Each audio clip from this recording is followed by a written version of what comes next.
देखिए फिर देखिए हम लोग एक नई टॉपिक पढ़ने जा रहे हैं बच्चों, ट्रांसफार्मर। टॉपिक का नाम क्या है? ट्रांसफार्मर है। तो यह ट्रांसफार्मर समझ लीजिए बोर्ड परीक्षा में तो आता ही आता है, प्रैक्टिकल में भी इसको लिखने को आता है।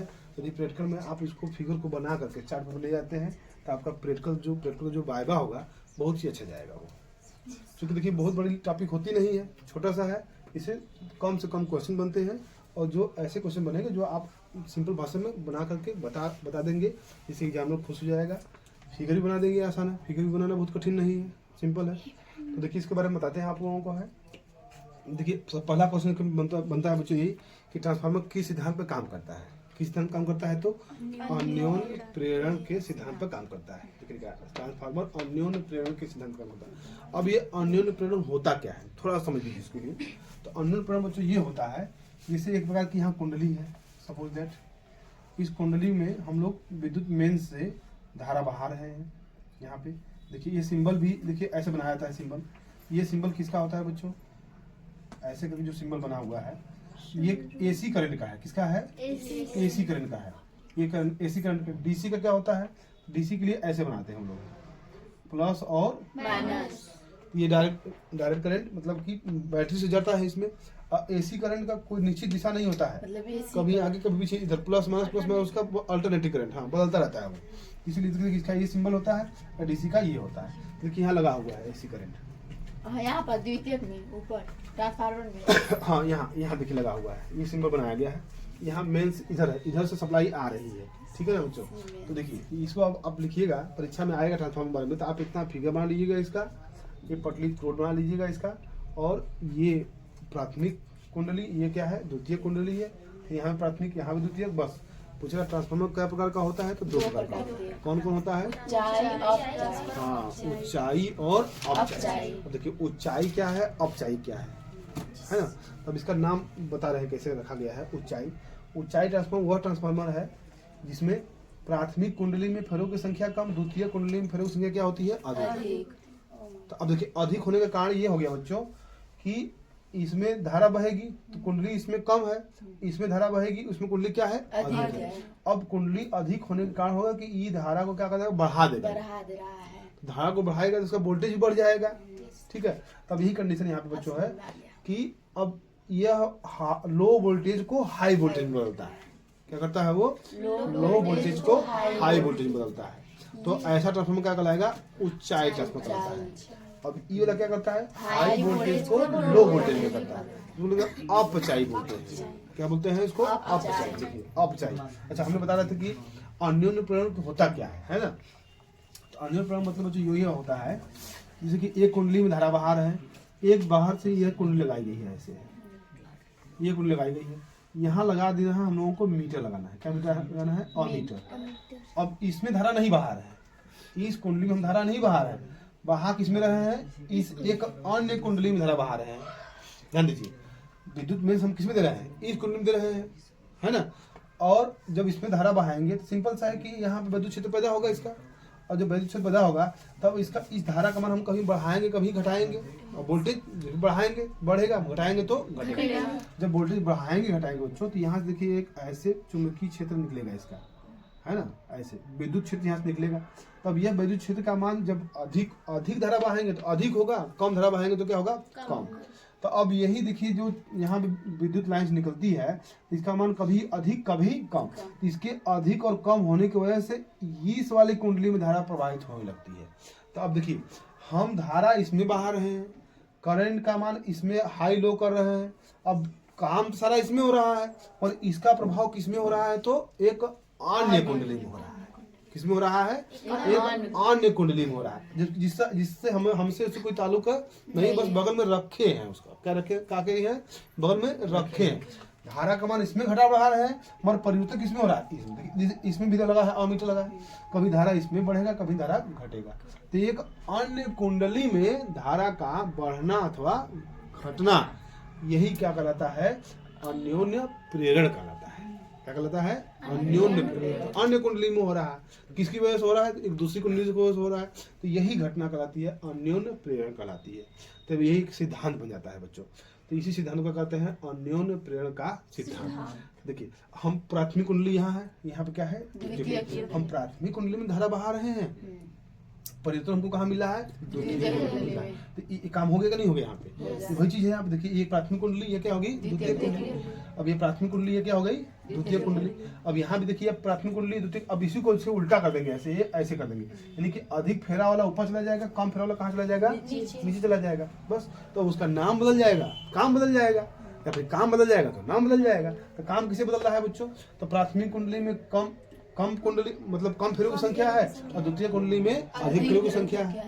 तो इसमें जो धारा बहाएंगे और इसमें धारा का मान क्या हो जाएगा बदल जाएगा। अब देखिए इसमें प्राथमिक कुंडली में क्या है अधिक फेरों की संख्या है, इसमें फेरों की संख्या क्या है कम है। तो देखिए हमको कम वोल्टेज चाहिए तो इसका यूज करेंगे, अधिक वोल्टेज चाहिए तो इसका यूज करेंगे। तो अब इस प्रकार ट्रांसफार्मर का प्रकार का हो गया बच्चों, तो दो प्रकार का। कौन कौन? ऊंचाई और किस पर निर्भर करता है? तो फेरों की संख्या पर निर्भर करता है। किस पर निर्भर करता है बच्चों? तो फेरों की संख्या पर निर्भर करता है। तो देखिए यहाँ पे है इसका सिद्धांत के अनुसार, प्रेरण के नियमानुसार प्राथमिक कुंडली में प्रेरित विद्युत वाहक बल, ये देखिए फार्मूला है, प्रेरित विद्युत वाहक बल का सूत्र है, हमें तो ये याद रखना पड़ेगा। ई पी लिखा गया है, पी फॉर प्राथमिक होता है कि पी फॉर क्या होता है प्राथमिक। तो पी में प्राथमिक में क्या लिखा है विद्युत वाहक बल, सिंबल है इसका ई का माना। यन क्या है फेरों की संख्या, ठीक है। अच्छा माइनस दिशा क्यों लगाया गया बच्चों? इसको सिद्धांत में बताएंगे, आप लोगों को क्लास लेंगे उसका तब। फिलहाल अभी देख लीजिए इसमें होता क्या है। माइनस इसे लगाते हैं कि इसमें देखिए दूसरे वाले में जो धारा का मान बढ़ेगा वो क्या करता है, जिसकी वजह से बढ़ता है, जिसकी वजह से उसमें पैदा होता है, उसी को क्या करता है वो विरोध करता है। इसीलिए यहाँ पे क्या लगाया गया है माइनस। जिसके हम यहाँ धारा का मान बढ़ा रहे हैं तो वो क्या करेगा, वो घटाने का काम करेगा, और जब घटाएंगे तो क्या करेगा वो बढ़ाने का काम करेगा, है ना। तो इसलिए वो क्या कैसा काम कर रहा है, विपरीत काम कर रहा है।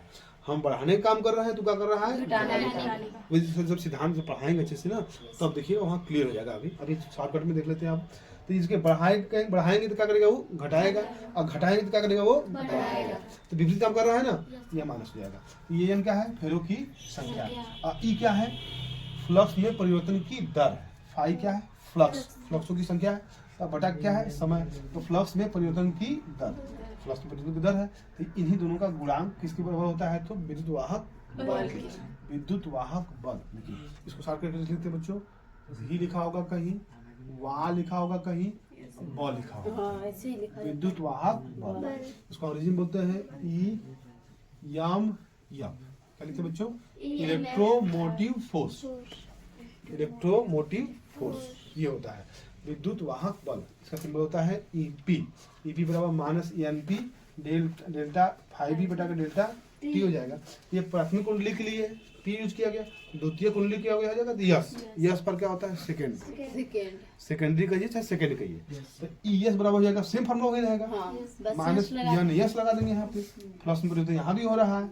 अब द्वितीय कुंडली में कितना परिवर्तन हो रहा है, तो द्वितीयक में प्राथमिक से क्या करेंगे भाग कर देंगे, क्योंकि द्वितीय हमको तो द्वितीय दे रहा है।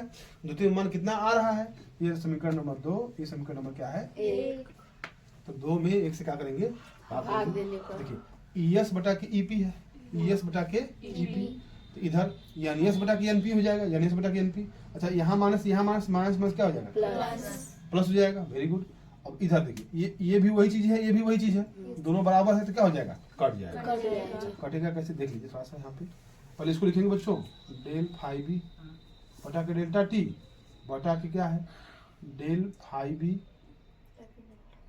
हाँ 5b बटा के डेल्टा टी। ये पूरा पता कट गया बराबर है। तो क्या बचेगा बच्चों, ES बटा के EP बराबर माइनस कट जाएगा प्लस जाएगा, यानी ES बटा के NP। अब देखिए अब यही देखिए विद्युत वाहक बल है तो इसका मतलब होता है वोल्टेज होता है। इसको हम लोग V से भी डिनोट करते हैं, क्या डिनोट करते हैं V से। तो यहाँ VS ES के VS लिखेंगे, EP का लिखेंगे VP लिखेंगे। तो अब काटने के बाद एक कांस्टेंट मिलेगा हम लोगों को, क्या मिलेगा R। इस कांस्टेंट का मान है जहाँ R को क्या कहते हैं परिणामन अनुपात। परिणामन अनुपात मतलब कि परिणाम दे रहा है ना, इन दोनों को हल करने के बाद क्या मिला हमको परिणाम मिला है, तो वही कहते हैं R क्या कहते हैं परिणामन अनुपात।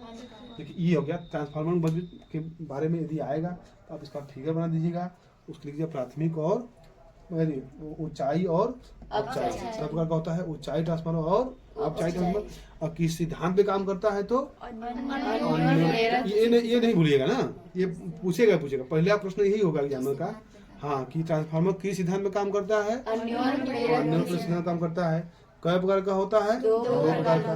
कौन कौन होता है, ऊंचाई और अपचाई होता है। ठीक, ऊंचाई ट्रांसफार्मर में क्या होता है, प्राथमिक कुंडली में लो वोल्टेज को हाई वोल्टेज, हाँ लो वोल्टेज को हाई, ऊंचाई समझ लो ऊंचा हो गया, नीचे से ऊंचा हो गया। और अपचाई में क्या हो रहा है, हाई वोल्टेज लो वोल्टेज में बदलता है। ठीक, सबको समझ में आ गया बच्चों, क्लियर हो गया, बहुत अच्छा। ठीक, इसको जो लिखना है लिख लीजिए। देखिए बच्चों, अब देखिए हम सवाल लगाने जा रहे हैं। कैपेसिटर का एक क्वेश्चन है, ये भी क्वेश्चन कम से कम 2 या 3 नंबर से पूछता है ना, 4 नंबर तक भी पूछता है। फिगर दिया रहेगा, आपसे पूछ दिया जाएगा कि इसकी पहले तुल्य धारता निकालिए आप, है ना। तो तुल्य धारता होती क्या है, तुल्य धारता बच्चों ये होती है कि इसमें कुल कितने कैपेसिटर लगा हुआ है, 1 2 3 4 लगा हुआ है। तो 4 ठो नौ लगा करके आपको सिर्फ 1 ठो लगाना है। तब वही एक की धारता कितनी होगी वही पूछ रहा है आपसे। तो इन चारों को हटा करके कोई 1 ठो कैपेसिटर लगाना हमको है। ठीक, तब उसको ज्ञात करने के लिए हम लोग क्या करेंगे, तो उसको देखेंगे कि कौन कौन किस क्रम में है, समांतर में है, श्रेणी में है। तो ये सब हल करने के बाद फिर निकालेंगे, जो आएगा हमारा वही क्या होगा, तुल्य धारता होगा। तो देखिए, इसको हम बताते हैं आप लोगों को एक नया तरीका बताते हैं लगाने का, तार खींचने वाला। क्या खींचने वाला, तार खींचने वाला। देखिए यहाँ पे तार खुला हुआ है, इन दोनों तारों को ऐसे बना लीजिए आप, यहाँ से। तो एक सिरा यहाँ पे है माइनस, एक सिरा यहाँ पे है प्लस, ये हो गया बच्चों। तो अब एक सिरे से चलिए आप यहाँ से, ये कहाँ है, माइनस वाले चल रहे हैं हम लोग, माइनस से चलेंगे। तो जब माइनस चलेंगे तो 1 ठो मिलेगा हमको, तो 1 ठो कैपेसिटर मिल गया यहाँ पे, ये मिल गया यहाँ पे। अब यह तार बड़ा छोटा है उससे मतलब नहीं है, बस हमको मेन मतलब इससे है, कैपेसिटर से मतलब है। ये वाला कहाँ का लगा है। जब हम यहाँ से चले, ध्यान दीजिएगा, एकदम जेन्युइन तरीके बता दें आप लोगों को। जब यहाँ से चले तो कट 1 ठो मिला हम लोग को, मिला कौन सा मिला, C4 मिला। C4 कितना दिया है बच्चों, 200 पिको फैराड है, यह पिको फैराड रहेगा। ये हो गया। अब जब आगे बढ़ेंगे, जब इससे आगे बढ़ेंगे तो ऐसे चल करके यहाँ आए हम लोग। जब यहाँ चलेंगे तो यहाँ 2 भागों में बढ़ गया तार यार। तो आगे बढ़कर के ये कब भागों में बढ़ गया, 2 भागों में बांट दीजिए इसको आप, ये ऐसे कर दीजिए, 2 भागों में बढ़ गया ना। ठीक, तो एक भाग ऊपर से जा रहा है, ऐसे एक भाग ऊपर जा रहा है। जो ऊपर जा रहा है उसमें 1 ठो कैपेसिटर लगा हुआ है, आप भी लगा दीजिए यहाँ पे 1 ठो कैपेसिटर। तो इसका नाम क्या है, C1। यहाँ भी लिख दीजिए C1 बराबर कितना है, 100 पिको फैराड। ये हो गया, ऊपर से आ रहा था। ठीक, आ करके ये कहीं इससे मिल जा रहा है, मिलने के बाद B के पास चला जा रहा है। इसका नाम A है, यहाँ नाम B है। तो ये यहाँ पे लिख लीजिए, यहाँ पे क्या है, B। ऊपर से आकर के B के पास चला गया। अच्छा, नीचवा वाले तार में, नीचे वाले तार में क्या हो रहा है, जा रहे हैं तो इसमें 2 ठो लगा है, कट लगा है, 2 ठो लगा है। तो नीचे में चलेंगे तो 2 ठो लग जाएगा, ऐसे ऐसे, ये ऐसे ऐसे। ये बीच आकर कहाँ मिल जा रहा है, B के पास मिल जा रहा है, ये ऐसे। आगे हम लोग B के पास, अच्छा मिला लीजिए। अच्छा, इसमें कौन को लगा है, C2 बराबर कितना है, 200 पिको फैराड। और इसके पास कितना है, 200 पिको फैराड है। देखिए फिगर बन गया सब बच्चों। अब यही फिगर इस रूप में बन गया। ठीक, अब इसको देखने पे आपको लग रहा है कि आप सवाल लगा लेंगे। ऐसे लग रहा था कि सब समांतर क्रम में दिख रहा था बच्चों, या फिर ये दोनों समांतर क्रम में दिख रहे थे। कंफ्यूजन है कि ये वाला इसके साथ समांतर क्रम में है, कि ये वाला इसके साथ समांतर क्रम में है, या फिर तीनों समांतर क्रम में है। कंफ्यूजन हो रहा है। और यहाँ पे देखने तो कंफ्यूजन दूर है एकदम। ये तार खींचने का ये नियम है। ठीक है, ये दोनों समांतर क्रम में ऊपर वाले नीचे वाले उसका माना जाएगा, ये दोनों को श्रेणी क्रम में ले लेंगे। हाँ, तो अब देखिए यहाँ पे ये देखिए है, देखिए इसको हम बता देते हैं। ये हमको बताया कौन था, ये हमारे एक मित्र थे, सीनियर स्टूडेंट थे हमसे, उनका नाम दीपेंद्र खरवार था, है ना।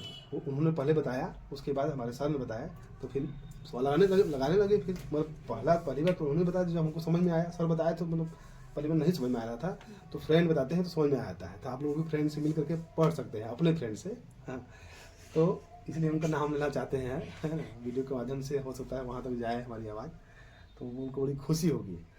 तो उनका नाम क्या था, दीपेंद्र खरवार था, उन्होंने बताया था। देखिए, तो बच्चों ये देखिए तार खींच देंगे, आप आराम से सवाल लगा लेंगे इसका। तो ये दोनों किस क्रम में हो गया? आप श्रेणी क्रम में हो गया। तो अब श्रेणी क्रम की तुल्य धारता निकाल लेंगे हम लोग। तो श्रेणी क्रम की तुल्य धारता हमने बताया था। तो श्रेणी क्रम का क्या होता है बच्चों? इसमें 1/, हाँ, तो डायरेक्ट आप लगाएंगे C बराबर C1 इंटू C2 बटा के C1 प्लस C2 निकालेंगे। तो अभी तुल्य धारता नहीं निकाल रहे हम लोग, अभी C डैश निकालेंगे, क्योंकि अभी बहुत आगे काम बढ़ा है। तो यहाँ हो जाएगा C डैश बराबर C1 का मान क्या है? 200।